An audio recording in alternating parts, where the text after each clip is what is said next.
Clint Eastwood gave up his marriage for Sondra Locke, though she didn't give up hers in response. Clint Eastwood and Sondra Locke were one of the most envied couples during their time.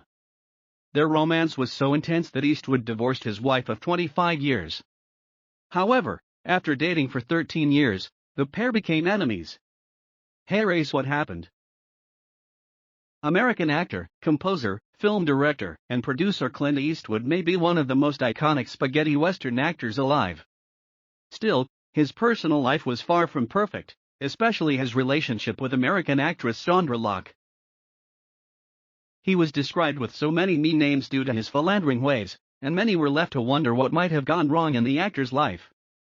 Let's take a look into the personal life of Eastwood and his relationship with Locke. Eastwood began earning the reputation of a seducer in the 1950s when he was still married to swimsuit model Maggie Johnson. Before making it big in the entertainment industry, he used to rely on Johnson's money to get by. Still, he would frequently cheat on his wife with different women on and off movie sets. In 1984, the pair finally decided that it was time to call it quits on their marriage, and they went their separate ways. However, by that time, Eastwood had already been in a relationship with Locke for 9 years. The duo had an age difference of almost 2 decades, but it did not inhibit their love and display of affection. Locke and Eastwood first met while working together on the 1976 movie The Outlaw Josie Wales. The actress described her first encounter with Eastwood in a 2013 interview with the Wandering Star. Locke revealed that when she saw the actor, it was love at first sight. They eventually went out on a date, and their return from the outing saw the start of their love story.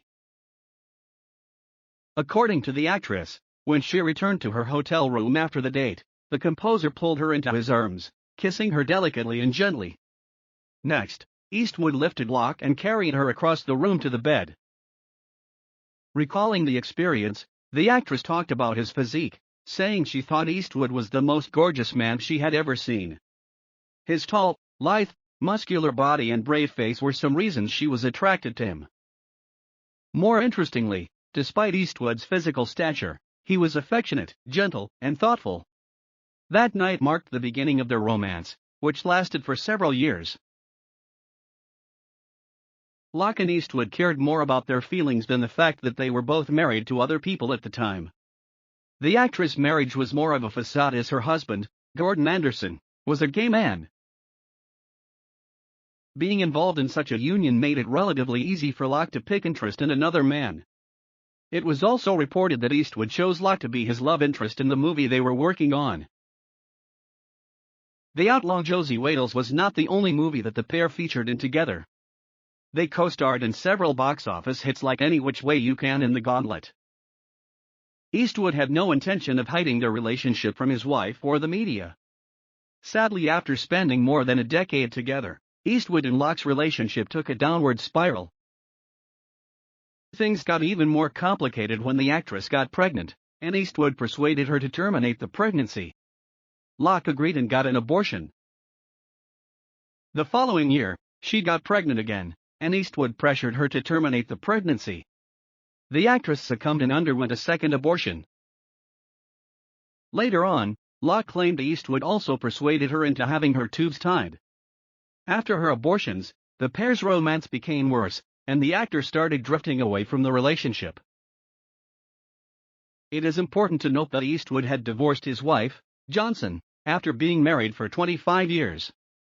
Sadly, Locke did not return the favor.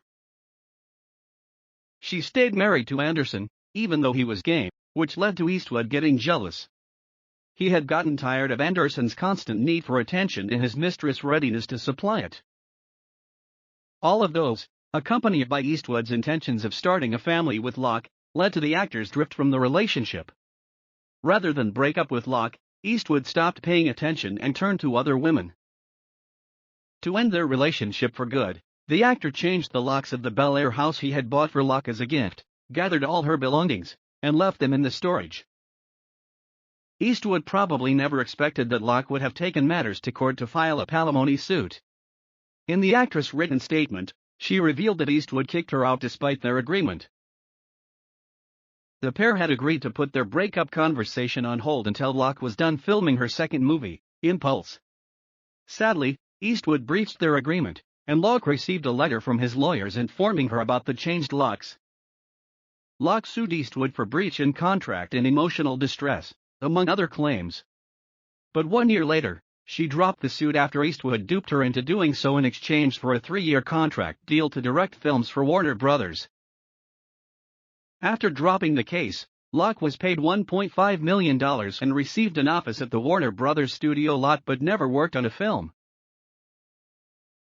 Later on, she would discover that Eastwood paid the money to Warner Brothers to create a dead end for Locke's career. Upon her discovery, she filed another lawsuit accusing Eastwood of fraud and intentionally interfering with her career. The actress sought $2 million plus damages. However, Eastwood denied the allegations.